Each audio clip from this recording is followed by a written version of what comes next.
মানব জীবনের শ্রেষ্ঠ গুণ সকল পয়গম্বরের মধ্যে ছিল সততা। সৎ যদি আপনি না হতে পারেন, লাইফ ব্যর্থ ভাই, লাইফ বাতিল। ওই লাইফের আসলে কোনো মিনিং নাই। অনেক টাকার মালিক, অনেক সম্পদের মালিক, অনেক বড় বাড়ির মালিক, আমেরিকায় বাড়ি আছে, কানাডায় বাড়ি আছে, কিন্তু লোকজন জানে এটা দুর্নীতিবাজ, এটা ফ্যাসিস্ট। আছে না ভাই? দেশের টাকা যে মাইরে দিছে, রাস্তার ব্রিজ কালভার্ট খাইয়ে ফেলছে, সবাই জানে। সামনে হয়তো অনেকে বলে না, ওইটা কোনো হায়াত নয়, ওইটা কোনো জীবন নয়। থাকো বাংলাদেশ, আর পার্শ্ববর্তী দেশের রাজনীতিতে থাকে, তুমি সংবাদ সম্মেলন করো, ওইটা কোনো জীবন নয়। ঠিক না? বুঝলে বুঝতে থাকলে বুঝে নেন, না বুঝলে না বুঝেন, কিন্তু ভালো করে বোঝেন সততার একটা দাম আছে। এমনও মানুষ আছে, ওই মানুষকে আপনি কিচ্ছুই বলতে পারবেন না, কারণ জানেন ব্যক্তি যাই করুক না কো, ব্যক্তিটা সৎ ছিল। কি ভাই, প্রমাণিত কি না? আমার আল্লাহ রাব্বুল আলামিন বলছে, নবী আপনি জানাই দেন, কোরআনের 9 নম্বর সূরা, সূরা তওবা 119 নম্বর আয়াত, ইউনিভার্সাল, কিয়ামত পর্যন্ত মানুষের জন্য, ইয়া আইয়ুহাল্লাযীনা আমানুত্তাকুল্লাহ ওয়া কুনু মাস-সাদিকিন।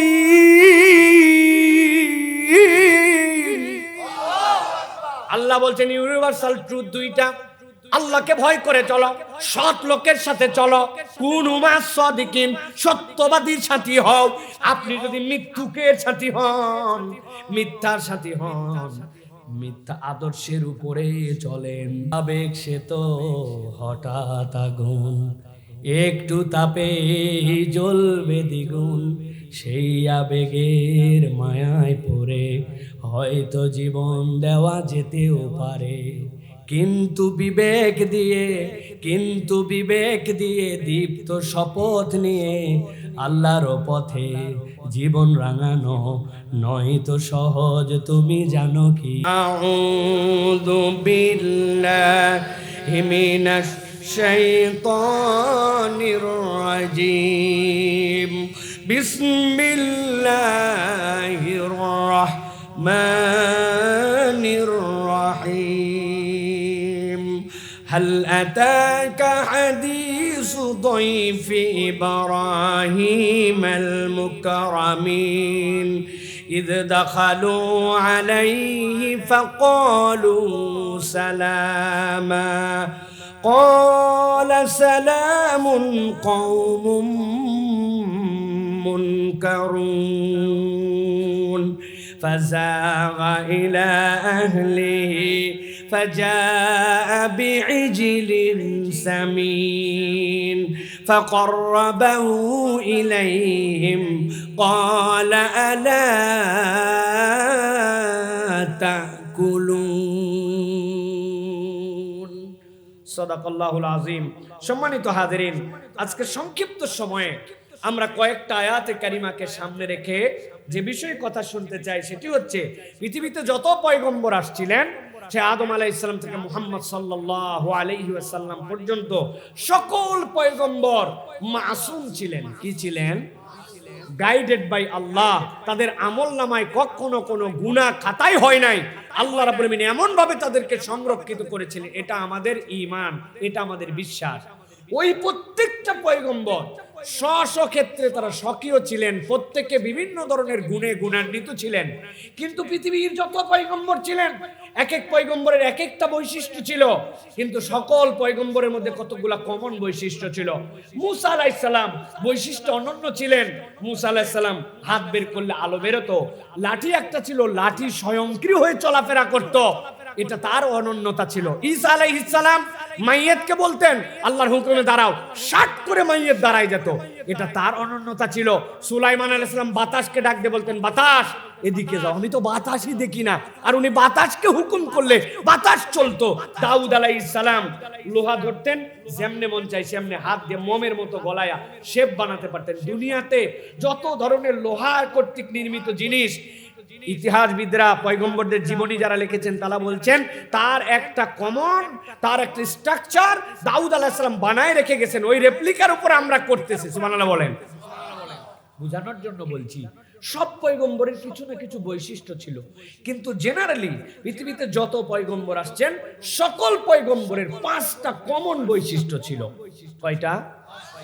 কয়টা? জেনারেল 4টা সুন্নাত, 5টা বৈশিষ্ট্য। পৃথিবীর যত পয়গম্বর 4টা কমন সুন্নাতের উপরে ছিলেন। পৃথিবীর সব পয়গম্বর আতর পছন্দ করতেন, পৃথিবীর সব পয়গম্বর মেসওয়াক করতেন, পৃথিবীর সব পয়গম্বর খাতনাওয়ালা ছিলেন, পৃথিবীর সব পয়গম্বর বিবাহিত ছিলেন। এইগুলো কমন সুন্নাত, কিন্তু কমন বৈশিষ্ট্য 5টা ছিল। ওই 5টা বৈশিষ্ট্য যদি কোনো মানুষ অর্জন করতে পারে তাহলে সকল পয়গম্বরের জেনারেল বৈশিষ্ট্য নিয়ে সে একটা অনন্য মানুষ হয়ে যেতে পারে। সুবহানাল্লাহ বলবেন না? তাহলে আজকে আমরা সংক্ষিপ্ত সময়ে এই 5টা গুণাগুণের কথা একটু শুনবো, আমল করার নিয়ত করে বাড়িতে যাব। রাজি আছি? রাজি আছি ইনশাআল্লাহ? তাহলে আওয়াজ করে বলতে হবে, পৃথিবীর সকল পয়গম্বরের কমন বৈশিষ্ট্য ছিল কয়টা? হাতগুলা নিচে নামাতে হবে। হ্যাঁ, ওই যে একদম ডাইরেক্ট টান টান করে ডান হাতটা নিচে নামাবেন, 5 আঙ্গুল বড় করবেন। আমি বলবো কয়টা, একসাথে হাত তুলে বলবেন 5টা। একটা হাতের একদম সৈনিকদের মতো শাট করে হাত তুলে ফেলবেন। পারবেন ইনশাআল্লাহ? পৃথিবীর সকল পয়গম্বরের কমন বৈশিষ্ট্য কয়টা? সব হাত ওঠে নাই। ওয়ান মোর টাইম, হাত নামান। কয়টা? লাস্ট টাইম, হাত নামান। কয়টা? আলহামদুলিল্লাহ। এটা করার কারণ আছে, কারণ এই ওয়াজটা যেন আমার বাড়িতে যায়, ঠিক না ভাই? কারণ আপনাদের এখানে অনেক বক্তা আসছে, আপনারাও পরের দিন যাই বলছেন বক্তা আসছিল একটা ফাটাফাটি। একজন বলছে কি ফাটালো? বলে তা বলতে পারবো না, কিন্তু ওয়াজ ফাটাফাটি হয়েছে। এই কথা আছে কি না ভাই? আজকে কোনো ফাটাফাটি চলবে না। আজকে পুরা ওয়াজ বাড়িতে নিয়ে যেতে হবে। আগামী কালকে থেকে এই ওয়াজের বক্তা আমরা, ঠিক আছে না ইনশাআল্লাহ? চায়ের দোকানে কোনো ফাউল আলাপ চলবে না। বলবেন গতকালকে এই ওয়াজ হয়েছে, শুনছিস? না শুনলে 1 মিনিট শোন, 1 মিনিটে সামারি করে বলবেন। 4টা সুন্নাত, 5টা বৈশিষ্ট্য। মনে আছে না ইনশাআল্লাহ? সুন্নাত 4টা কি কি বলেন তো? 1 নম্বর আতর, 1 নম্বর সুগন্ধি, 1 নম্বর সুগন্ধি বলেন, 1 নম্বর 2 নম্বর 2 নম্বর 2 নম্বর 3 নম্বর খাতনা, 3 নম্বর 3 নম্বর 3 নম্বর 4 নম্বর বিবাহ, 4 নম্বর। আরে যুবকরা জোরে বলবে। এখন কতদিন ধরে বিয়ে করতে চাচ্ছে, আব্বা আম্মা দিচ্ছে না। শুনুক, এটা পয়গম্বরদের বৈশিষ্ট্য, তাড়াতাড়ি বিয়ে দেন, ঠিক না? 4 নম্বর 4 নম্বর। এবার চলেন আমরা 5টা বৈশিষ্ট্যের মধ্যে ঢুকি কোরআন থেকে, ঠিক আছে না ইনশাআল্লাহ? 1 নম্বরে, পৃথিবীতে যত পয়গম্বর আল্লাহ প্রেরণ করেছেন সকল পয়গম্বরের মধ্যে একটা জেনারেল বৈশিষ্ট্য ছিল, তাদের জীবনের সফলতার অন্যতম চাবিকাঠি ছিল আল্লাহর কাছে এক এক পয়গম্বরের মর্যাদা বেড়ে গেছে। আরো আল্লাহর শাকের বান্দাদের মধ্যে তারা অন্তর্ভুক্ত হয়েছিলেন।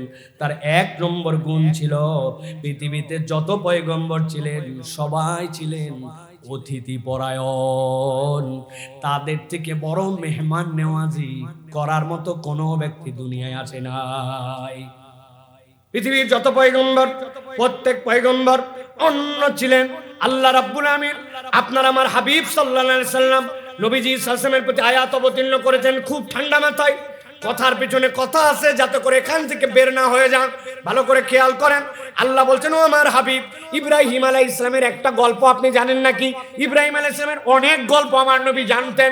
ইব্রাহিম আলাইহিস সালামের এমন একটা গল্প আমার নবী জানতেন, ওই ইব্রাহিম আলাইহিস সালাম ওই গল্পের ফসল ছিলেন মুহাম্মদ সাল্লাল্লাহু আলাইহি ওয়াসাল্লাম। সুবহানাল্লাহ বলেন। খানায় কাবা বানানো হয়ে গেল। ইব্রাহিম আলাইহিস সালাম ইসমাঈল আলাইহিস সালামকে নিয়ে দাঁড়ায় গেলেন, আল্লাহর কাছে দোয়া করতে শুরু করলেন। ওয়া ইয়ারফা ইব্রাহিমুল কওয়াইদা মিনাল বাইতি ওয়া ইসমাঈল, আল্লাহ আমরা আর আমার সন্তান মিলে তো খানায় কাবা বানাই ফেললাম। রব্বানা তাকাব্বাল মিন্না ইন্নাকা আনতাস সামিউল আলিম, আল্লাহ রে এই ঘরকে তুমি কবুল করে নাও। আল্লাহ বললেন, আপনি তো আপনার দোয়া করছেন, এবার আমি আপনাকে একটু দোয়াটা মনের মধ্যে দিয়ে দেই, ওই দোয়াটাও আপনি একটু করেন, আমি আমার উম্মতে মুহাম্মাদির জন্য কোরআনে সেইটা রাখবো। আল্লাহ নবী দোয়া করলেন। আল্লাহ বলছেন কবুল তো করব, কিন্তু ভিন্নভাবে দোয়া করতে শুরু করলেন তিনি। রব্বানা ওয়া বা'আথ ফীহিম রাসূলাম মিনহুম ইয়াতলু আলাইহিম আয়াতিক, ও আল্লাহ আপনি আমার নসলের মধ্যে থেকে এমন একজন পয়গম্বর পাঠান যিনি তার উম্মতের কাছে যাওয়ার পরে আপনার আয়াত তেলাওয়াত করে শোনাবেন। কি করবেন? কেবল আয়াত তেলাওয়াত করবেন না, ইউজাক্কিহিম ওয়া ইউআল্লিমুহুমুল কিতাব ওয়াল হিকমা, তিনি তাজকিয়া করবেন, তিনি আপনার উম্মতের মধ্যে থেকে যাওয়ার পরে হিকমা শিক্ষা দিবেন। আমার নবী বলছে জানো নাকি আমি আসার কত বছর আগে ইব্রাহিম আলাইহিস সালাম দোয়া করছিলেন? ৪,৫০০ বছর আগে দোয়া করছিলেন। আল্লাহ ইব্রাহিম আলাইহিস সালামের 2 সন্তান দিয়েছিলেন। ওই 2 সন্তানের এক সন্তান ছিল ইসহাক, আরেকজন ছিল ইসমাইল। ইসহাক থেকে কত পয়গম্বর আসছে তার হিসাব কেউ জানে না, কিন্তু ইসমাইল আলাইহিস সালাম থেকে মাত্র একজন পয়গম্বর আসছেন, তিনি হচ্ছেন আপনার আমার হাবিব মুহাম্মাদুর রাসূলুল্লাহ। দোয়া কবুল হয়েছে ৪,৫০০ বছর আগে। কিন্তু আল্লাহ বলছেন আপনি জানেন নাকি ওই যে আপনার পরদাদা ইব্রাহিম ওই ইসমাইলকে কেমনে পাইছিল জানেন নাকি? ভালো করে খেয়াল করেন, আল্লাহ কোরআনে বলছেন ও আমার হাবিব ইব্রাহিমের এই ঘটনা আপনি জানেন নাকি? ইব্রাহিমের কথা আল্লাহ এবার বলতে শুরু করছেন, হালা তাকা হাদিসু ওয়াইফি ইব্রাহিমাল মুকরামিন।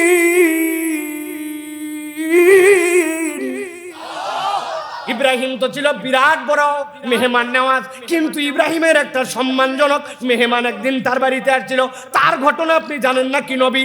আল্লাহ নবীর প্রতি আল্লাহ ওহী দিচ্ছেন, আমি আল্লাহ আপনাকে জানাচ্ছি শুনেন। এই সম্মানজনক মেহমান ইব্রাহিমের কাছে আসার পরে কি ঘটনা ঘটছিল?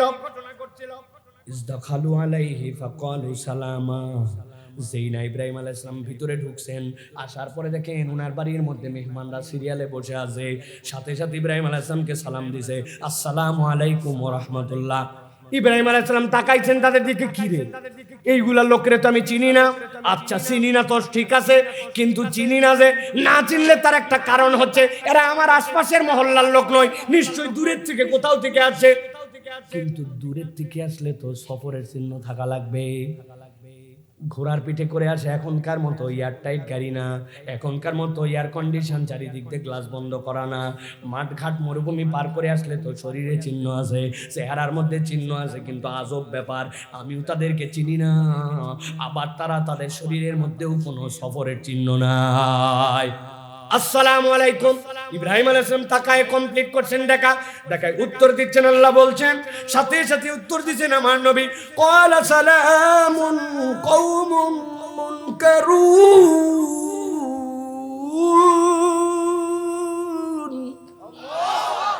উত্তর দিয়েছেন সাথে সাথে তাদের প্রতি সালাম। যেই মানুষগুলা আমার সামনে আসছেন অপরিচিত, তাদের প্রতি সালাম। ঠান্ডা মাথায় গভীর মনোযোগ। অপরিচিত লোককে ইব্রাহিম আলাইহিস সালাম উত্তর দিয়েছেন, উত্তর দিয়ে বলছেন আপনারা আসছেন বসছেন, আমি একটু লেটে ঢুকছি, বসেন আপনারা একটু, আমি একটুখানি বাড়ির থেকে ঘুরে আসতেছি। আমরা অনেক সময় মেহমান আসলে মেহমানখানা বসার পরে আমরা অনেক সময় মেহমানকে বলি কিনা একটু ওয়েট করেন, আসতেছি আমি, মানে কি আপনার জন্য কিছু আপ্যায়নের জন্য বলে আসি, ভিতরে একটু বলে আসি ফলগুলা কাটো, ফ্রিজ থেকে মিষ্টিটা বার করো, চায়ের পানিটা তুলে দাও, একটু বলে আপনার কাছে আসতেছি। মেহমানে বলে ঠিক আছে ভাই, ব্যস্ত হবেন না, আপনি ভিতর থেকে ঘুরে আসেন, বলে কিনা? ইব্রাহিম আলাইহিস সালাম বলতেন, আল্লাহ কোরআনে বলতেছেন আমার কথা নয়, ফাযাগা ইলা আহলিহি ফাজা বিইজলিন সামিন। বললে একটুখানি অপেক্ষা করেন, আমি আমার পরিবারের কাছে যাই। আমার নবী ইব্রাহিমের এই ঘটনা আপনি জানেন পয়গম্বর, কি খেলাটা তিনি খেলছেন। ইব্রাহিম ভিতরে গেছে, যাওয়ার পরে বলছে আসতেছি, সাথে সাথে কিছুক্ষণ পরে ভিতরে যাওয়ার পরে বেরিয়ে আসছে। তবে বেরিয়ে এমনি এমনি আসে নাই, কি নিয়ে আসছে জানেন? যাদেরকে চেনে না, কোনোদিন পরিচয় নাই, কিন্তু মেহমানখানায় বসে আছে, তাদের জন্য এমন একটা গরুর বাছুর জবাই করছে যেটা মায়ের দুধ ছেড়ে দিছে, কিন্তু নিজে আবার গর্ভবতী হয় নাই, এইরকম একটা আস্ত গরু, সেইটা জবাই করে সেইটা ছিলে, সেইটাকে আবার আগুনে ঝলসায়া আস্ত গরুর ভুনা করে তাদের সামনে মেহমানদারির জন্য হাজির করে দিছে। গায়ে বাঁধলো না আপনার? আমি হুজুর এখানে আসলাম আপনাদের মাহফিলে, কত দাওয়াত করে মেহমান করে আপনি নিয়ে আসলেন, একটা আস্ত মুরগি আপনি দিতে পারেন না আমার সামনে, সব ফাঁস করে দিলাম। আস্ত মুরগি না দিলে হবে কি, 5-7টা মুরগি সামনে হাজির করছে, কিন্তু আস্ত তো দেয় নাই। বিয়ের সময় আগে অনেক কষ্ট করে একটা ছাগল দিত আস্ত, এখন ঝামেলা ঝঞ্ঝট নাই। কিন্তু আপনি একটু ঠান্ডা মাথায় খালি কল্পনা করেন, একটা পয়গম্বর ওই মানুষ যাদেরকে চেনে না তাদের সামনে একটা আস্ত গরু হাজির করছে। আল্লাহু আকবার। আল্লাহ মেহমানদারির জন্য নিয়ে এসে দিছে, যেই না সামনে দিছে কিন্তু তারা খায় না। নবী ইব্রাহিম চিন্তা করছে তাদের সামনে মেহমানদারি দিলাম কিন্তু তারা খায় না কেন? আল্লাহ বলছেন কোরআনে ফাকররাবাহু ইলাইহিম, তাদের কাছে চলে গেছে। কি ব্যাপার?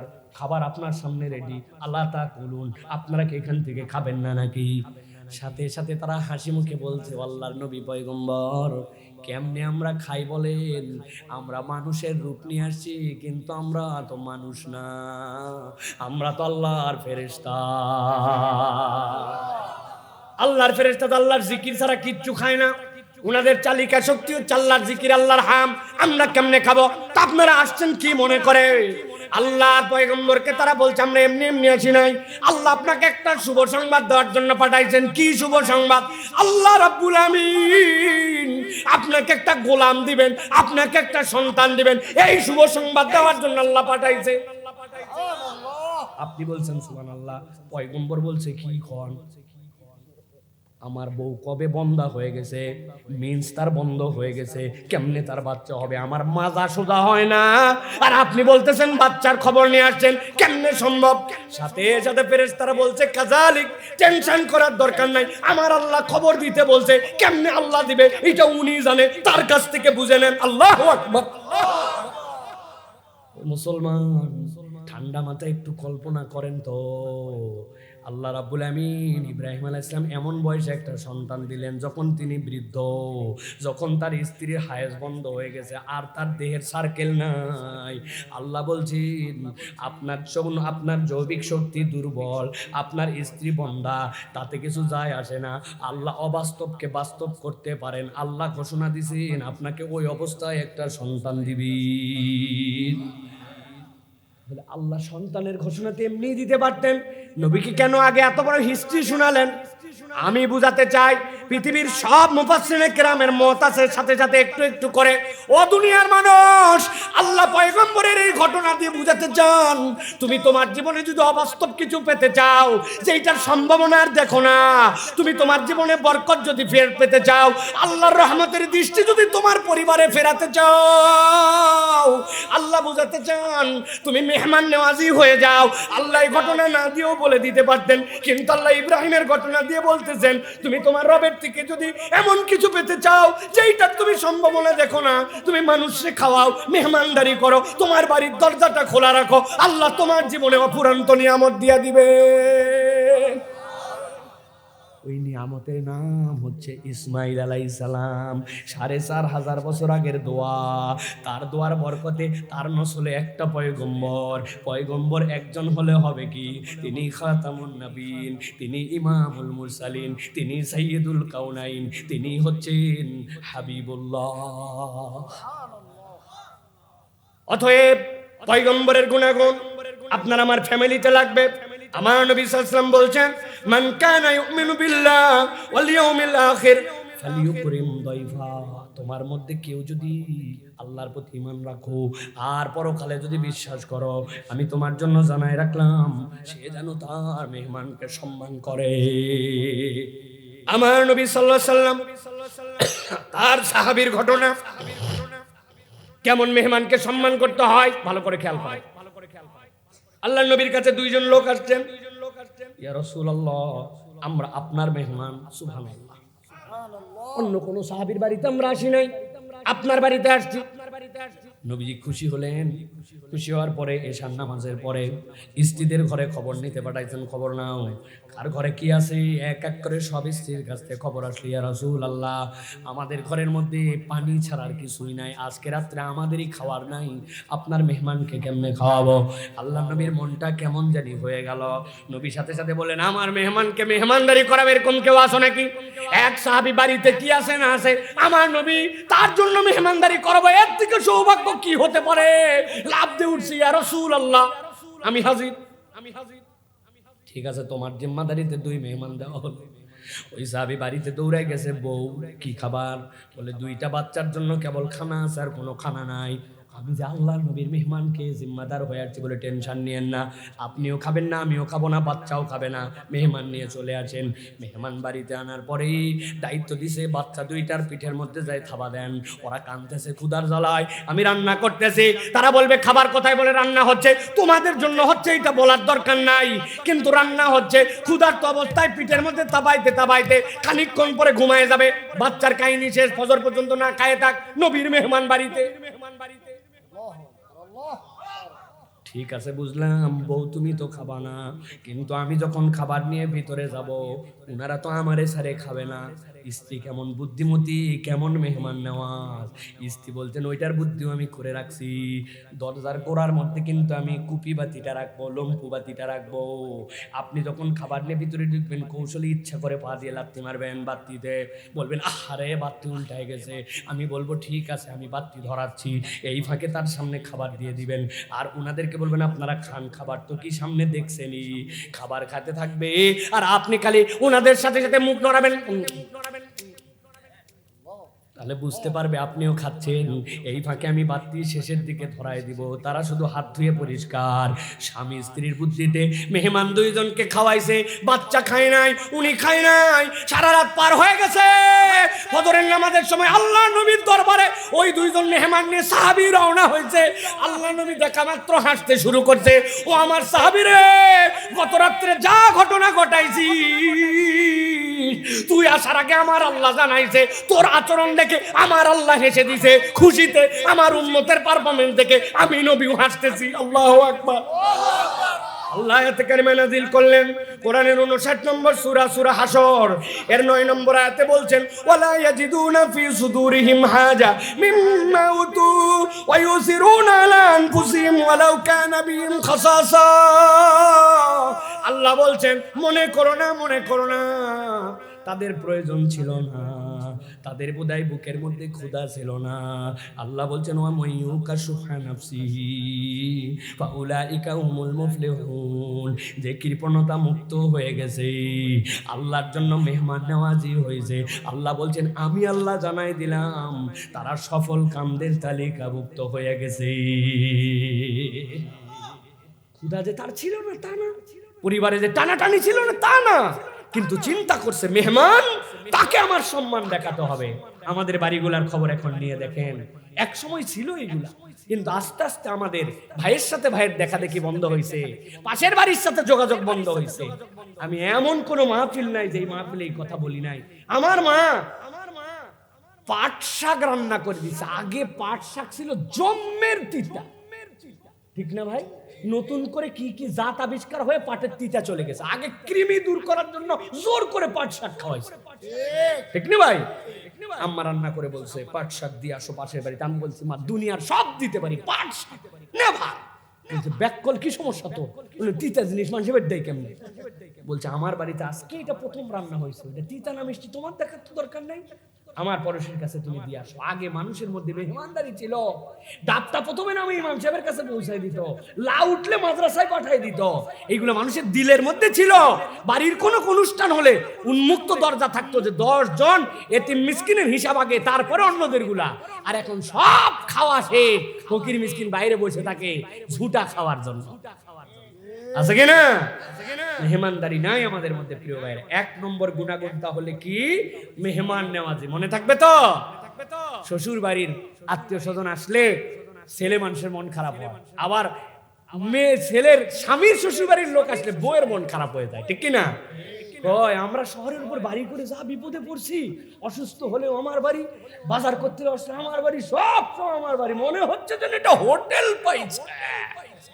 ব্যাককল। তোমার স্বামীর যদি হায়াত তুমি বাড়িয়ে নিতে চাও, অপমৃত্যু থেকে যদি বাঁচতে চাও, তুমি যদি আল্লাহ রাব্বুল আলামিনের কাছ থেকে অফুরন্ত বরকত চাও, তাহলে তোমার বাড়িকে মেহমানদের জন্য উন্মুক্ত করে দাও। মেহমান তোমার রিজিক খেতে আসে না, তোমার বাড়ির জন্য রিজিক নিয়ে আসে, ঠিক না? খালি ঠিক না খাওয়াবে। 2 নম্বরে সকল পয়গম্বরদের একটা জেনারেল গুণ ছিল। কি গুণ? সকল পয়গম্বর ক্ষমা করনেওয়ালা ছিলেন। মানুষকে ক্ষমা করে দিতেন, তাদের ভুল ত্রুটিকে উপেক্ষা করতেন। কিন্তু আমরা আমাদের সমাজে দেখতে পাই কেমনে মানুষকে দোষ খোঁজা যায়, দোষ ধরে ধরে 30 বছর 40 বছর পরে কেমনে সুযোগ মতো খোঁচা দেওয়া যায়। ক্ষমা তো করি না, উল্টা আরো বাজার দেই, ঠিক কিনা? আমি বলি ভাগ্যি সেই ক্যামেরা, এই মোবাইলের প্রযুক্তি নবীজির সময় ওই সময় আসে নাই। যদি আসতো, কেউ একজন ভিডিও করে রাখতো হযরত ওমর রাদিয়াল্লাহু তাআলা নাঙ্গা তলোয়ার নিয়ে রওনা হয়েছে, নবীজিকে হত্যা করে ফেলবে, রওনা হয়েছিলেন কিনা? এরপরে বোনের কাছে গেলেন, তাহা মা আনজালনা আলাইকাল কুরআন লিতাশকা, এইটা শুনে অন্তরে পরিবর্তন হলো। কেউ একজন ভিডিও করে রাখছে, পরে ওমর রাদিয়াল্লাহু তাআলা খলিফাতুল মুসলিমিন, দ্বিতীয় খলিফা। শয়তান যারে দেখে ভয় করত, ওনার মতের সাথে কিছু মিলে না। একদিন বলবে এত গল্প মারো না ওমর, মারার জন্য তো একদিন নবীকে যাচ্ছিল, এই যে তোমার তলোয়ারের ভিডিও ভাইরাল করে দিল। আমাদের যে নেশার কথা বলেন, ঠিক কিনা? আল্লাহ রাব্বুল আমিন বলছেন তোমাদের মধ্যে ক্ষমার গুণাগুণ থাকা লাগবে। ঠান্ডা মাথায় দেখেন, একটা ছোট্ট উদাহরণ দেই, জীবনের ইতিহাস বদলায় যাবে। যদি শুনে থাকেন ভালো, না শুনে থাকলে শুনেন। হযরতে আবু বকর রাদিয়াল্লাহু তাআলা যখন হিজরত করে আসলেন, হিজরত করার সময় আল্লাহর নবীর সাহাবী তার সাধ্যমতো জিনিসপত্র যতটুকু আনছেন, বাকিগুলা তার সন্তান ছিল আব্দুর রহমান, অন্যরা ছিল তাদের কাছে দিয়ে আসছিলেন, তারা কিছু সম্পদ আনতে পেরেছিলেন। তবে আবু বকর মক্কায় থাকা অবস্থায় তার যা সম্পদ ছিল, যত অসহায় সাহাবী, যত বিপদগ্রস্ত সাহাবী, তাদের জন্য অকাতরে খরচ করতেন। তার মধ্যে একজন সাহাবী ছিলেন হযরতে মিস্তাহ। গরিবের গরিব, এমন গরিব নিজের সংসার চালাতে পারে না, বাজার করতে পারে না। হযরত আবু বকর বাজার করে দিলে তার খাবার, তার বাড়িতে কখনো চুলা জ্বলতো না।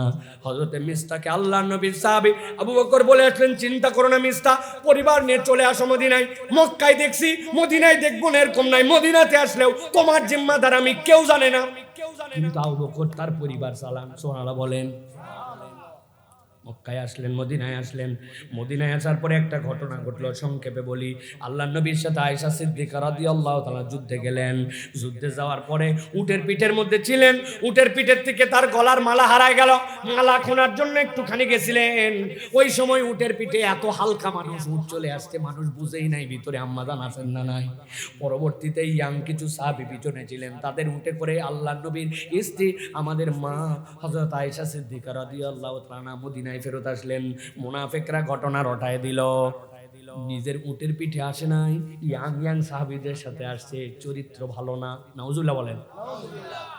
আল্লাহ নবী সাল্লাল্লাহু আলাইহি সাল্লাম বললেন, আল্লাহ যতক্ষণ সিদ্ধান্ত না দেন আমি আয়েশার সাথে দেখা করব না, আলাদা থাকবো। আল্লাহ নবী পর্যন্ত এটাকে আমলে নিছেন। অন্তত পক্ষে নবীর স্ত্রী, তার ব্যাপারে দুনিয়ার লোক কথা বলবে, সহ্য করা যাবে না। আল্লাহকে চারিত্রিক সার্টিফিকেট ওহীর দ্বারা দিতে হবে। অনেক মানুষ মুনাফিক যারা, তারা কান গরম করলো। কিন্তু হযরতে মিস্তাহ আবু বকর রাদিয়াল্লাহু তাআলা বাজার করলে তার সংসার চলে না, হলে চলে না। উনিও মুনাফিকদের খপ্পরে পড়ে গেলেন। উনিও বললেন হলেও হতে পারে। কে? আবু বকর রাদিয়াল্লাহু তাআলা মেয়ে হযরত আয়েশা। আপনি বুঝেন একবার ঠান্ডা মাথায়, যারে খাওয়াই, যারে পড়াই, যার জানা আমার বাজার না হলে চলে না। আরে ব্যাককল, আল্লাহ মাফ করুক, সত্যিও যদি হয় তাও তো তুই আমার পক্ষে থাকবি, ঠিক কি না? কিন্তু উনি উল্টায় গেলেন। আবু বকর কিচ্ছু বলেন নাই কাউকে। এত ঠান্ডা চরিত্রের মানুষ, দিলের মধ্যে এমন চোট পাইছেন, এমন চোট পাইছেন। সাথে সাথে উনি বললেন, বেঁচে থাকতে আর কোনোদিন তুমি আমার দ্বারস্থ হবে না, তোমার সাথে সম্পর্ক শেষ। মন বিশ্বাসঘাতক কথাকার, অকৃতজ্ঞ কথাকার। বলেন তো আবু বকর যেই কথা বলছেন, এইটা কি অযৌক্তিক না যৌক্তিক? কি বলে আপনার বিবেকে, অযৌক্তিক না যৌক্তিক? খালি যৌক্তিক না, আপনার আমার সময় হলে হাতাহাতি হয়ে যেত, ঠিক কি না? আবু বকর এইটুক বলে ছেড়ে দিয়েছেন।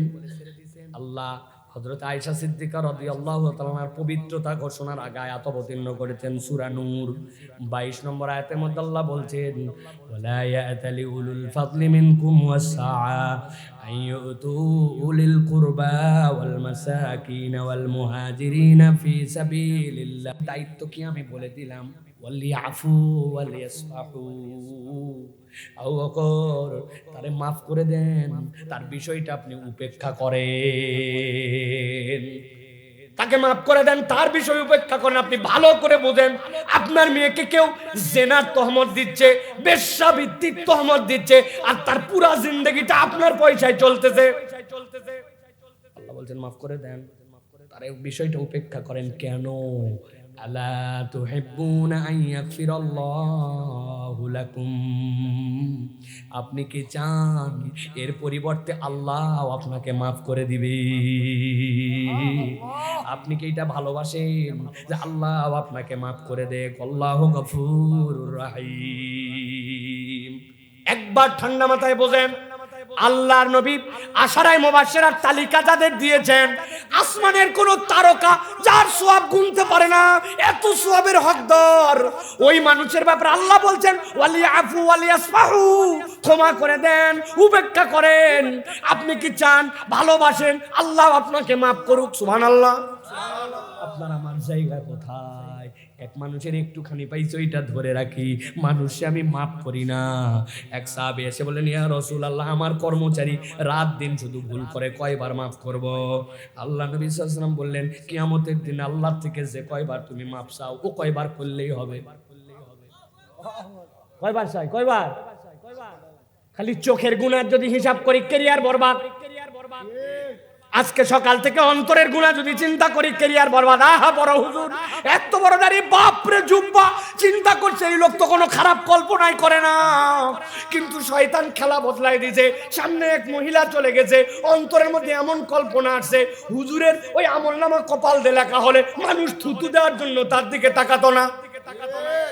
আসলে নাই, দাড়ি পাইকে গেছে, মানুষ মনে করছে আর কি গুনাহ করে, কিন্তু ওনার গুনাহ যদি কপাল দিয়ে লেখা হয়ে যেত, কল্পনার গুনাহ, চিন্তার গুনাহ, ওই দাড়ি পাকার দিকে মানুষ তাকাতো না।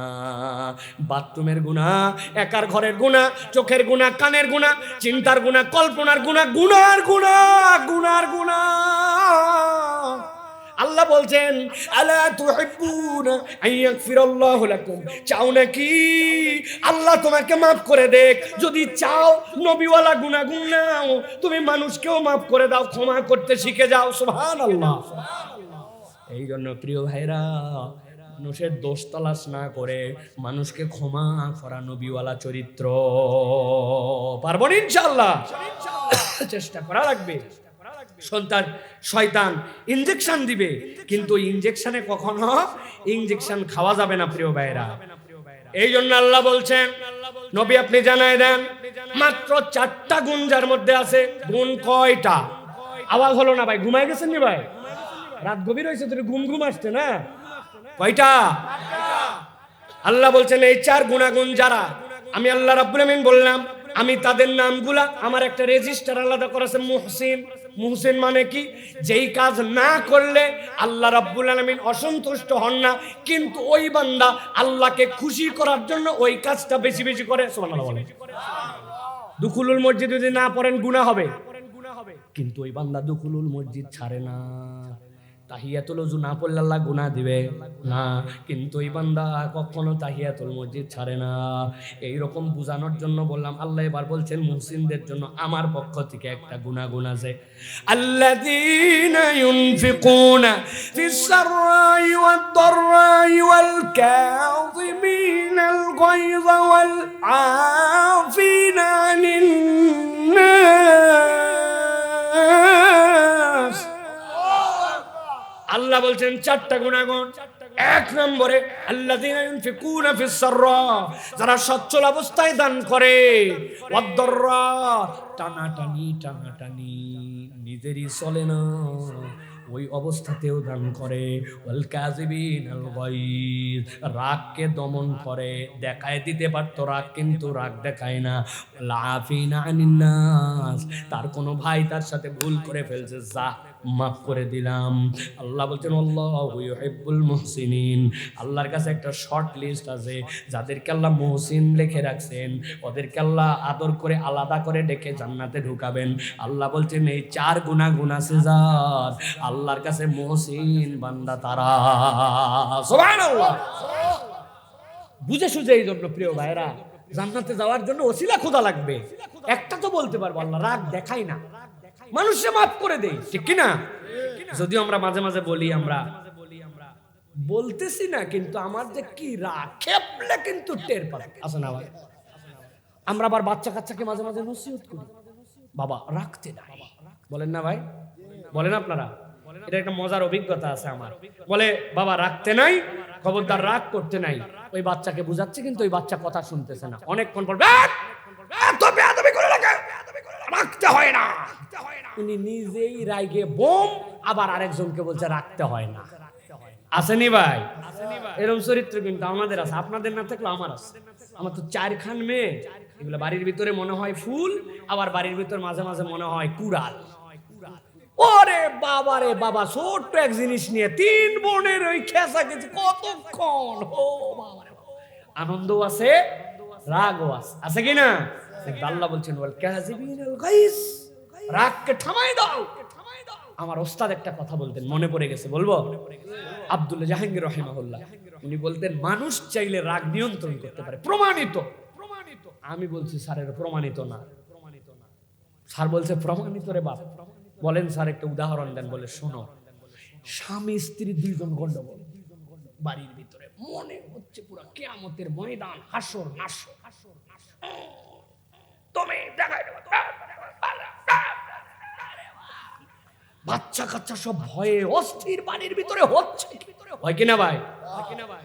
সব আল্লাহর ফেরেশতা নাকি এই জায়গায়? আবার যাদের বিয়ে হয় নাই তারা আবার হচ্ছে বলেন না, আপনি কেমনে বুঝবেন এই ঘটনা? এটা আমাদের মামলা। এই 2 জনের গন্ডগোল, বাপ রে বাপ, 2 জন উত্তেজিত। এই সময় দরজায় এসে কে যেন ডাকছে, ওরা আমলে নাই না তো আবার জোরে জোরে একবার ধাপ ধাপ করে ডাকছে। এই সময় দরজায় চেতে মেতে যাচ্ছে, দরজা খুলে আজকে দেখাচ্ছে গেলে ডাকায় না, অসভ্য কোথাকার, 1 সেকেন্ড সময় নেই, এত ডাকে নাকি। ভিতরের রাগ আবার দরজার ডবল ডাকা। দরজা শাট করে খুলছে, খুলে দেখে এমপি সাহেব আসছে। ভাই আপনি এই সময়, এই বউ এমপি সাহেব এসে চা তোলো। ভিতরে একটু আগে কি হচ্ছিল? ওরে বাবা রে বাবা, দরজায় গেছে যেভাবে আরেকটু বক্সিং লাগাই দিত। এমপি সাহেবকে দেখে 99 থেকে 0। কথা বলেন? তাহলে স্যার বললেন তোমার এমপি কে দেখে তুমি 99 থেকে 0 হও, তার মানে তোমার ভিতরে পাওয়ার আছে, চাইলে তুমি তোমার রাগকে দমন করতে পারো, ঠিক কি না? আল্লাহ এমনি বলেন নাই ওয়াল কাযিবিনাল গাইজ, রাগকে দমন করার ক্ষমতা আল্লাহ দিবেন, ট্রিটমেন্টও দিবেন। দাঁড়ায় আসো, বসে যাও, বসে আসো, শুয়ে যাও, 1 গ্লাস পানি খাও, আউযুবিল্লাহি মিনাশ শাইতানির রাজিম পড়ো। উনি কিছুই পড়ে না, খালি কাঁপতেছে আর বলতেছে আমি তো দেখাইনি, খালি সুযোগ পাই। এটা কোন ইমানদারের পরিচয় না, ঠিক কি না? ওই রোগী আমিও, আপনিও, ঠিক কি না? তাহলে 2 নম্বর গুণাগুণ কি গেল? রাগকে দমন করে মানুষকে ক্ষমা করা। আলোচনা কি আরেকটু চলবো না শেষ করে দিব? 3 নম্বরে মানব জীবনের শ্রেষ্ঠ গুণ, সংক্ষেপ একবার। মানব জীবনের শ্রেষ্ঠ গুণ, সকল পয়গম্বরের মধ্যে ছিল সততা। সৎ যদি আপনি না হতে পারেন, লাইফ ব্যর্থ ভাই, লাইফ বাতিল। ওই লাইফের আসলে কোনো মিনিং নাই। অনেক টাকার মালিক, অনেক সম্পদের মালিক, অনেক বড় বাড়ির মালিক, আমেরিকায় বাড়ি আছে, কানাডায় বাড়ি আছে, কিন্তু লোকজন জানে এটা দুর্নীতিবাজ, এটা ফ্যাসিস্ট। আছে না ভাই? দেশের টাকা যে মাইরে দিছে, রাস্তার ব্রিজ কালভার্ট খাইয়ে ফেলছে, সবাই জানে। সামনে হয়তো অনেকে বলে না, ওইটা কোনো হায়াত নয়, ওইটা কোনো জীবন নয়। থাকো বাংলাদেশ, আর পার্শ্ববর্তী দেশের রাজনীতিতে থাকে, তুমি সংবাদ সম্মেলন করো, ওইটা কোনো জীবন নয়, ঠিক কি না? বুঝলে বুঝতে থাকলে বুঝে নেন, না বুঝলে না বুঝেন, কিন্তু ভালো করে বোঝেন সততার একটা দাম আছে। এমনও মানুষ আছে, ওই মানুষকে আপনি কিচ্ছুই বলতে পারবেন না, কারণ জানেন ব্যক্তি যাই করুক না কো, ব্যক্তিটা সৎ ছিল। কি ভাই, প্রমাণিত কি না?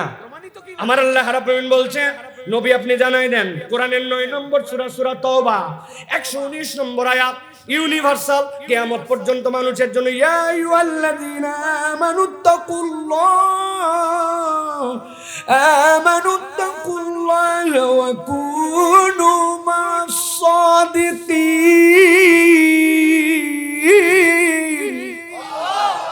আল্লাহ বলছেন ইউনিভার্সাল ট্রুথ 2টা। আল্লাহকে ভয় করে চলো, সৎ লোকের সাথে চলো, কুনু মাস সাদিকিন, সত্যবাদীর সাথী হও। আপনি যদি মিথ্যুকের সাথী হন, মিথ্যার সাথী হন, মিথ্যা আদর্শের উপরে চলেন, দুনিয়ায় ধরা না খাওয়া লাগলেও আখেরাতে ধরা খাওয়া লাগতে পারে। ঠিক নেই? যারা যারা ঠিক বলছেন আপনাদেরকে হাত তুলাবো, কিন্তু আপনি বিড়ি করে সাথে ঘোরেন কেন? কি ব্যাপার? আপনার যেই বন্ধু সকালবেলায় বলে অমুক নায়িকার মাজার মাপ জানিস নাকি, অমুক হিন্দি সিনেমার লিঙ্কটা দেখছিস কিনা, কোনোদিন তোমাকে ভালো কোনো কিচ্ছু বলে নাই, অথচ তার সাথেই আপনার বন্ধুত্ব আছে না নাই? আসরের নামাজের পরে চায়ের দোকানে আপনি বসে যান, ডানে বসছে গিবত কমিটির সেক্রেটারি, বামে বসছে সভাপতি, মধ্যে ক্যাশিয়ার। ডানের জন বলতেছে উত্তরপাড়ার দুলাল বিদেশ গেছে না, ওর বইয়ের খবর জানিস? খুবই খারাপ অবস্থা। বামের জন বলছে তুমি উত্তরপাড়ার দুলালের বইয়ে নিয়ে আসো, আমাদের মসজিদের ইমাম সাহেবের দুইটা দোষ খুঁজে বাইর করছি, শোন। শুরু হয়ে গেছে, লোক উপস্থিত নাই, তার বিপক্ষে গিবত, গিল্লা, পরনিন্দা, পরচর্চা আছে না? না, মধ্যে যিনি বসে আছে উনি কোনো কথা বলে না, ডানেরটাও শুনে বামেরটাও শুনে, অনেকক্ষণ পর বলছে তোরা থাম থাম, এইগুলা কথা বলা উচিত না, তবে না বলেও পারি না, আল্লাহ মাফ করুক, কথা ঠিক। বুঝেননি না? উনি কি গীবত করা বাদ দিল? এই লোক আপনার বন্ধু হয় কেমনে চাচা? আপনি এই লোকের সাথে বসে কেমনে পান চাবান? এই লোকের সাথে বসে আপনি কেমনে চায়ের দোকানে আড্ডা মারেন? এই লোকের চায়ের বিল আপনি কেমনে দেন? ওইটা তো আপনার আমলনামা ধ্বংস করে দেয়, ঠিক কি না? এই মুরব্বী আবার বলে ভালো মানুষ নাই, আগে ছিল এখন আর নাই বাবা, পুরা টাউট নাম্বার 1। আপনি কেমনে বলেন ভালো মানুষ নাই? আপনি ভালো হলেই তো আপনাকে আমি খুঁজে পাই, নিজে ভালো হবে না কিন্তু বলে ভালো মানুষ নাই। এরকম লোক আছে না নাই? আপনি ভালো হন, আল্লাহ বলছেন সৎ হও, সৎ হও। মুখের গুনাহ 3টা, কয়টা? কয়টা? যদি বাঁচতে পারেন 80% গুনাহ থেকে বেঁচে যাবেন। মিথ্যা বলেন, গালি, গীবত, 3টার থেকে বেঁচে যান, 80% গুনাহ থেকে বেঁচে যাবে, ঠিক কি না? সৎ হতে হবে, সতের পক্ষে থাকতে হবে, সত্যবাদিতা যেখানে আমি সেখানে, এইটা আপনাকে প্রমাণ করে দিতে হবে, ঠিক না? আওয়াজ করে বলেন ঠিক না? কিসের ঠিক? আপনি মিছিল দিছেন আমি দেখছি, অমুক ভাইয়ের চরিত্র ফুলের মতো পবিত্র, বিগত 40 দিন ফজরের নামাজ জামাতে পড়েনি বাংলাদেশের কোন মসজিদে এক ওয়াক্ত, আছে না? ওই লোকের আপনি বিড়ি খান, ওই লোকের চা খান, আর যাওয়ার পরে 10 টাকা দিয়ে ইমান বেচা কেনা করে, কি 50 বছর এই কাম করছেন জন্য এলাকার উন্নয়ন পান নাই, সৎ মানুষ পান নাই, আপনাকে প্রমাণ করতে হবে আপনি ভালো মানুষের পক্ষে, ঠিক কি না? ঠিক ঠিক বলেন না, বুঝেন কিন্তু আপনি। আমি কোন দলের পক্ষে বলছি না ভাই, বিপক্ষে। আমি কোরআন থেকে রেফারেন্স সহ বলতেছি। সময় সংক্ষেপ, অনেক রাত হয়ে গেছে, আপনারা আমারে লেট করে দিয়েছেন, আমি পাগলা বক্তা, উঠলে মাথা ঠিক থাকে না, অনেকক্ষণ ধরে আমি কথাবার্তা বলি। তাহলে সততা আপনাকে মনে রাখতে হবে, আপনাকে সব সময় সতের পক্ষে থাকতে হবে, সততা যেখানে আমি সেখানে, ঠিক আছে? মনে থাকবে। টাউটবাট পার আপনার বন্ধু হতে পারে না, যেটা বিড়ি খায় আপনি বিড়ি না খেলে ওইটা আপনার বন্ধুই হতে পারে না, যেটা কোনোদিন আপনাকে বললো না দোস্ত নামাজ পড়, কোরআনের অবস্থা কি, সূরা ফিলের অর্থটা আমার একটু শোনাতো, যাই নামাজ জানাজার নামাজের পিছনে যাই দেখলাম মুখ বন্ধ করে বোবার মতো দাঁড়ায় আছি, জানাজার নামাজে কি পড়া লাগে, লজ্জা ওখানে করছি। আজকে আমার কাছে শিখ, তোমার দিনের দিকে ডাকে না, ফজরে তোলে না, নামাজের জন্য বলে না, আল্লাহ আল্লাহ রাসূল চিনাই না, মাহফিল হয় ওই 5 জন মিলে মোড়ের মধ্যে দাঁড়ায় ফেসবুক চালায় আর চিন্তা করে ওয়াজ মাহফিলে যাই কি হবে, তোমাকে ভিতরে নিয়ে আসতে পারলো না, ওইটা তোমার বন্ধু না, বন্ধু না, বন্ধু না, তোমাকে ওইটা বিপদে ফেলবে কিয়ামতের দিনে। আমার আল্লাহ কোরআনে বলছে ইয়া ওয়াইলাতা লাম লাম আত্তাখিজ ফুলানান খলিলা, ইয়া ওয়াইলাতা লাইতানি লাম আত্তাখিজ ফুলানান খলিলা। ওইটারে বন্ধু না বানালে আজকে বেঁচে যেতাম। লাকাদ আদাল্লানি আনি যিকরি বাদা ইজ জানি ওয়া কানা শাইতানু লিল ইনসানি খাজুলা। ওর কারণে আমি দিন পাই নাই। আল্লাহর বিধান চেনার পরেও, ভালো ফ্যামিলির মেম্বার হওয়ার পরেও, নামাজি পিতামাতার সন্তান হওয়ার পরেও, আদর্শ একটা পরিবারের মেম্বার হওয়ার পরেও মদ গাঁজা খাইছে, বেনামাজি হয়েছে, সমাজের বোঝা হয়ে গেছে, এরকম প্রমাণ আছে না? না। তাহলে আমাদেরকে সৎ হতে হবে। পারবো তো ইনশাআল্লাহ? আবেগ দিয়ে হবে না। এই জন্য কবিরা গান গাইছেন, আবেগ সে তো হঠাৎ আগুন, একটু তাপে জ্বলবে দ্বিগুণ, সেই আবেগের মায়ায় পড়ে হয়তো জীবন দেওয়া যেতেও পারে। কিন্তু বিবেক দিয়ে দীপ্ত শপথ নিয়ে আল্লাহর পথে জীবন রাঙানো নয় তো সহজ, তুমি জানো কি? ঠিক না? হঠাৎ করে আবেগ আসছে, আপনি দাঁড়ায় গেছেন, কিন্তু বিবেক দিয়ে বুদ্ধি খাটায় আল্লাহর জন্য নিবেদিত হওয়া অত সহজ নয়। এর জন্য সংগ্রাম করতে হয়। ঠিক না? 4 নম্বরে মানব জীবনের অন্যতম শ্রেষ্ঠ গুণ সকল পয়গম্বরের ছিল ইনাবাহ। একসাথে বলতে হবে, গুণের নাম কি? আরেকবার বলেন, জোরে বলেন। ইনাবা মানে কি? একটু অপরিচিত শব্দ বুঝাই দেই। ইনাবা মানে হচ্ছে ওই অন্তর, যেই অন্তর সব সময় আল্লাহর দিকে রুজু হয়ে থাকে। যেই ইনাবা আল্লাহর জন্য, এমন অন্তর রুহু দ্বারা যেটা নিয়ন্ত্রিত হয়। বুঝলাম না হুজুর, বুঝাই দেন। একজনে বলছেন, ভাই নামাজ পড়, রাত তোর নামাজ, নামাজের গুল্লি মারি, এত নামাজ আমাকে করবি না, এরকম বলনেওয়ালা কিছু মানুষ আছে না নাই? আরেক দল লোক আছে, নামাজে পড়লি না, কথা বলে না, চুপ করে থাকে। কি ব্যাপার, নামাজে আসলে না যে? ও জানে নামাজে আসা উচিত, দিলের মধ্যে জামান না যে, কিন্তু শয়তানের খপ্পরে পারি নাই, আল্লাহর সাথে ডিসকানেক্ট হয় নাই, যেই পাপ করে ওই পাপের উপরে হম্বিতম্বি করে না। এরকম চরিত্রের মানুষও আছে না নাই? আমার আল্লাহ বলছেন দুই ধরনের, কিন্তু তোমার চরিত্রটা হবে, তুমি কখনো অপরাধের উপরে স্থির থাকবে না, আল্লাহর সাথে তোমার একটা কানেকশন জুড়ায় রাখবে। আল্লাহ বলছেন, যেই দিল বান্দা দুনিয়ার যাই করুক না কেন, তারপরে আল্লাহর সাথে লাগানো থাকে, দিলটা আল্লাহর সাথে জুড়ানো থাকে, এই দিল একটা ভিন্ন রকম দিল, এইটার একটা আল্লাহর কাছে আলাদা মর্যাদা আছে। সুবহানাল্লাহ। আল্লাহ কোরআনে বলতেছেন, ওয়ায়াকুলুল্লাযীনা কাফারু লাউলা উনজিলা আলাইহি আয়াতুম মির রাব্বিহি আয়াতুম মির রাব্বিহি কুল ইন্নাল্লাহা ইউদিল্লু মান ইয়াশাউ ওয়া ইয়াহদি ইলাইহি মান আনাব। আল্লাহ বলছেন, ও বান্দারা, আল্লাহ যাকে ইচ্ছা হেদায়েত দিতে পারেন, যাকে ইচ্ছা পথভ্রষ্ট করতে পারেন, কিন্তু আল্লাহ হেদায়েত দেন তাকে যার দিলটা আল্লাহর সাথে লাগানো থাকে। সুবহানাল্লাহ। আল্লাহ কোরআনুল কারীমের মধ্যে বলেছেন, অনেক আয়াত আসছে, তার মধ্যে একটা আয়াত, রব্বানা আলাইকা তাওয়াক্কালনা ওয়া ইলাইকা আনাবনা ওয়া ইলাইকাল মাসির। আল্লাহ, আমি তোমার উপরে ভরসা করি, তুমি ছাড়া আর কার সাথে দিল লাগাবো? এই দিল তো পরিবর্তন করতে পারেন আল্লাহ। এই জন্য দুনিয়া থাকবে, ব্যবসা থাকবে, কামাই রুজি থাকবে, চাকরি থাকবে, দুনিয়ার অনেক ব্যস্ততা থাকবে, কিন্তু আল্লাহর থেকে দিলকে কখনো দূরে সরানো যাবে না। কানেকশন আল্লাহর সাথে জুড়ায় রাখতে হবে। আল্লাহ বলছেন, আল্লাহু ইয়াজতাবি ইলাইহি মান ইয়াশা ওয়া ইয়াহদি ইলাইহি মান ইউনিব। আল্লাহ তাকে হেদায়েত দেন যার দিল আল্লাহর সাথে লাগানো থাকে। এখন বলবেন, হুজুর আমার দিল আল্লাহর সাথে লাগানো, প্রমাণ কি? প্রমাণ নাই। আল্লাহর সাথে দিল লাগানোর জন্য যে হাইওয়ে, আল্লাহর সাথে দিল লাগানোর জন্য রেল লাইন, ওইটা তো কাটা। আপনি নামাজ কালাম পড়েন না, কেমনে আল্লাহর সাথে আপনার দিল লাগানো? হ্যাঁ, লাইন আপনার ঠিক আছে, এখান থেকে যাবেন সিলেট, কিন্তু কিশোরগঞ্জ পর্যন্ত কাটা, ট্রেন এই জায়গায় আছে, যাবে তো না? কিশোরগঞ্জের পরের থেকে যে ভিআইপি লাইন, ওটা জুম্মার দিন, ওটা জুম্মার দিন, কিন্তু মধ্যে লাইন নাইও না। উনি বলতেছে নামাজ না পড়তে পারে, আল্লাহর সাথে দিল ঠিক আছে। ওরে বদমাইশ, এক নম্বরের বদমাইশ এটা, ঠিক কিনা?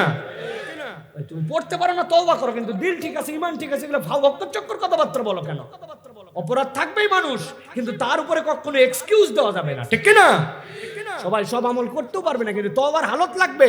আল্লাহ বলছেন দিলটা আল্লাহর সাথে লাগা, পয়গম্বরদের দিল আল্লাহর সাথে লাগানো ছিল। সুবহানাল্লাহ। অতএব কখনো আল্লাহ থেকে গাফেল হয়ে যাওয়া যাবে না। সর্বশেষ আজকের পয়েন্ট, যে 4টা পয়েন্টের কথা বলছি, ইনাবার কথা বলেছি, ক্ষমা করে দেওয়ার কথা বলেছি, আল্লাহ রাব্বুল আলামিনের জন্য মেহমান নেওয়াজির কথা বলেছি, মানুষের সাথে আপনার সম্পর্কটা সততার হবে এটার কথা বলেছি। এই সব গুণাগুণ থাকবে যদি একটা গুণাগুণ নিজের মধ্যে আল্লাহ ঢুকাই নিতে পারে বান্দা। আল্লাহ বলছেন, নবী জানায় দেন, পৃথিবীর সকল পয়গম্বর এই গুণের উপরে ছিলেন। পৃথিবীর সব পয়গম্বর ছিলেন শুকরগুজার। কি ছিলেন? শুকরগুজার, শাকের বান্দা ছিলেন। আল্লাহ রাব্বুল আলামিন কুরআনুল কারীমের মধ্যে 75 বার বলেছেন, 75 বার শুকরের কথা 75 টাইমস ইন কোরআন। আল্লাহ বলছেন ফাজকুরুনি আযকুরুকুম ওয়াশকুরুলি ওয়ালা তাকফুরুন। বান্দারে আমাকে স্মরণ করো, আমি আল্লাহ তোরে ভুলি না, আমি রব্বুল আমিন তোরে স্মরণে রাখলাম। ওয়াশকুরুলি ওয়ালা তাকফুরুন, আমার কৃতজ্ঞ হও, কখনো কখনো কৃতজ্ঞ হয়ো না। আল্লাহ এরপরে বলছেন সবচেয়ে কঠিন আয়াত, আজকের শেষ আয়াত বলবো আপনাদের কাছে। মূসা আলাইহিস সালামের কওম 5টা বিপদের মধ্যে ছিল। মূসা আলাইহিস সালামের কওমের নারীদেরকে দাসী বানায় ফেলছিল, বাচ্চাদেরকে হত্যা করে ফেলছিল, বিবাহ এক সময় বন্ধ করে দিয়েছিল, তাদেরকে ধর্মীয় স্বাধীনতা দিত না, গোলাম বানায় পুরুষদেরকে রাখছিল। আল্লাহ সব ফেরাউনের গোষ্ঠীকে ডুবায় দিলেন, দিয়ে মূসা আলাইহিস সালামকে পার করে দিলেন। এখন আমাদেরকে ধরে কে?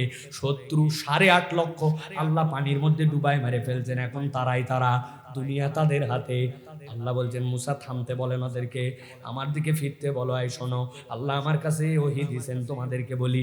আল্লাহ কোরআনে দিলেন, কিন্তু মুসা আলাইহিস সালামের কওমের কথা আপনারা শতবার আয়াত শুনেছেন, কিন্তু উম্মতে মুহাম্মাদির জন্য আয়াত নয়।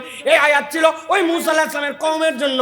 আল্লাহ বললেন নবী আপনি জানাই দেন, সূরা ইব্রাহিম 14 নম্বর সূরা 7 নম্বর আয়াত, ওয়া ইস্তাযযানা রাব্বুকুম লাইন শাকারতুম লাযীদান্নাকুম ওয়া লাইন কাফারতুম ইন্না আযাবী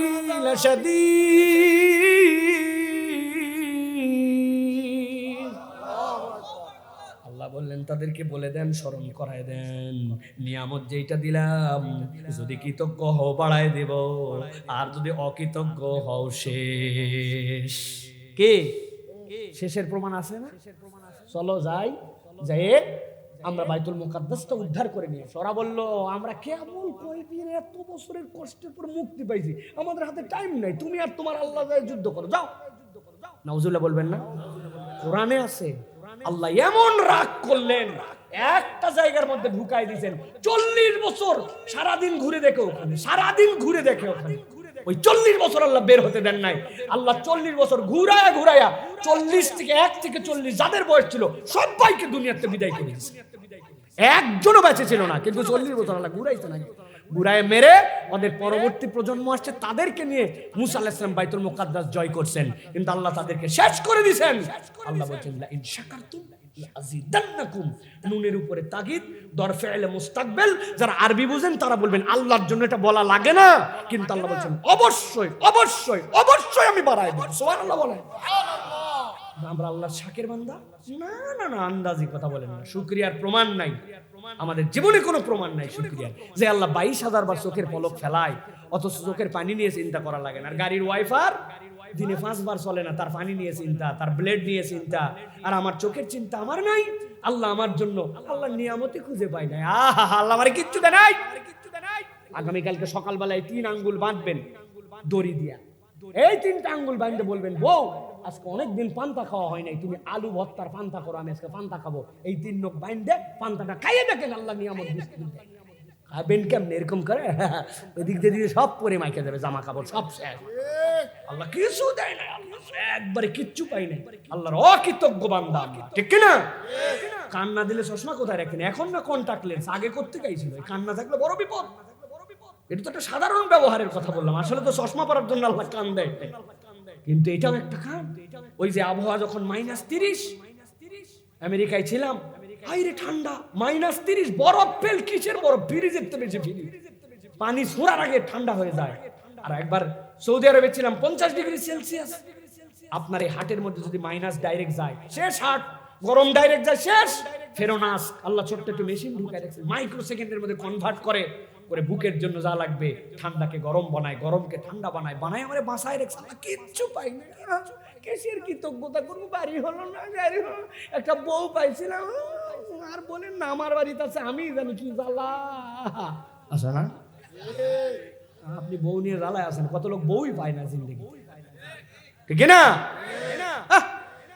কি ঝামেলার মধ্যে আছেন জানেন আপনারা? ওই যে যারা টিভিতে মিডিয়াতে ভালোবাসা আর অভিনয় করে করে অস্থির করে দিল, প্রেম ইহাকে বলে ভালোবাসা, ওইগুলো একটাও সংসার থেকে না, ঠিক না? ওইগুলো খালি বিয়ে করে আর তালাক দেয়, বিয়ে করে আর তালাক দেয়, ঠিক না? ওর থেকে আমাদের পরিবার জান্নাতের মতো আছে, ঠিক না? ও বউয়ের সাথে ঠোকাঠকি নবী রাসূল ধরে হয়েছে, হয় নাই?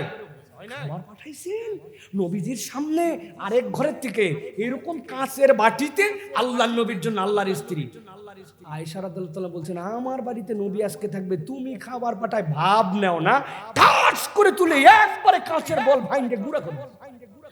নবীর স্ত্রী, আপনার আমার বউ তো কিছুই করে না, জীবনে একটা কাঁচের বল ভাঙবে না এখন পর্যন্ত, ঠিক নেই ভাই?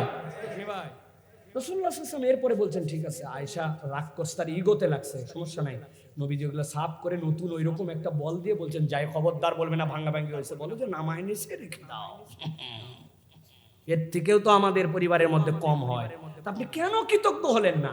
আল্লাহ বলছেন, আল্লাহ শুকরগুজার বান্দা হও, আমি রব্বুল আলামিন তোমার নিয়ামত বাড়ায় দিব।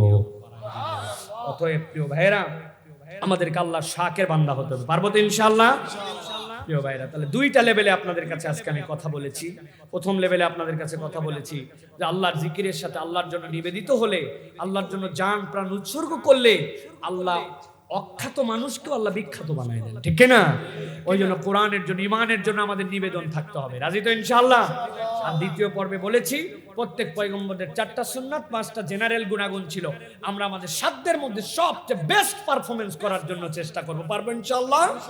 মেহমান নেওয়াজ হব, সৎ হব, মানুষকে ক্ষমা করার চেষ্টা করব, আল্লাহর সাথে দিল জুড়ায় রাখবো, আর খুঁজে খুঁজে আল্লাহর প্রশংসা করবো। আল্লাহ, মুখ থেকে নয়, অন্তর থেকেও আমি তোমার প্রতি কৃতজ্ঞ। পারবো তো ইনশাআল্লাহ?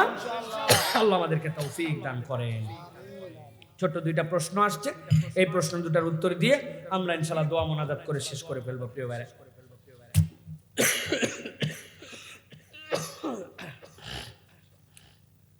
একজন প্রশ্ন দিয়েছেন, ছেলেদের চোখ ঠিক করলেই হবে, মেয়েদের পোশাক যেই রূপই হোক কোনো সমস্যা নাই, এমন মন্তব্য কি সঠিক? আমাদের অনেক নারীবাদীরা এরকম মন্তব্য করেন, ইসলামে নারী এবং পুরুষের পর্দা কেমন, দয়া করে জানাবেন।